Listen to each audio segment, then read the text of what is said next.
TB burden আসলে বাংলাদেশের জন্য একটা। তো সেখানেও কালুখালী খুব ভালনারেবল একটা পজিশনে আছে। এখানে অনেক টিবি রোগী আছে। তো আমরা প্রত্যন্ত অঞ্চলে একটি পোর্টেবল আ আ এক্স-রে মেশিন দেওয়ার ব্যবস্থা করতে পেরেছি। পোর্টেবল এক্স-রে মেশিনটি আমাদের বিভিন্ন কমিউনিটি ক্লিনিক, আমাদের ২৪ টি কমিউনিটি ক্লিনিক আছে এবং ৩ টি সাব সেন্টার আছে।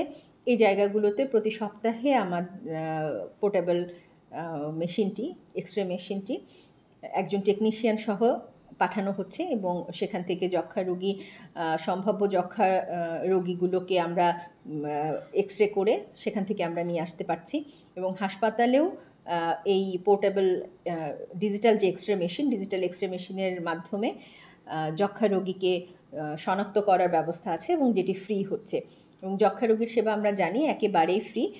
সরকারিভাবে এটার ফ্রি করে দেওয়ার ব্যবস্থা আছে এবং এক্স-রেটাও ফ্রি এই সেবাটাও ফ্রি দেওয়া হচ্ছে, এক্স-রে সেবাটাও। তো এটাও কালুখালীর জন্য আমি বলব, কালুখালীবাসীর জন্য এটাও একটি অত্যন্ত সুখবর যে আমরা এই ব্যবস্থাটা এখানে চালু রাখতে পেরেছি। তো আমাদের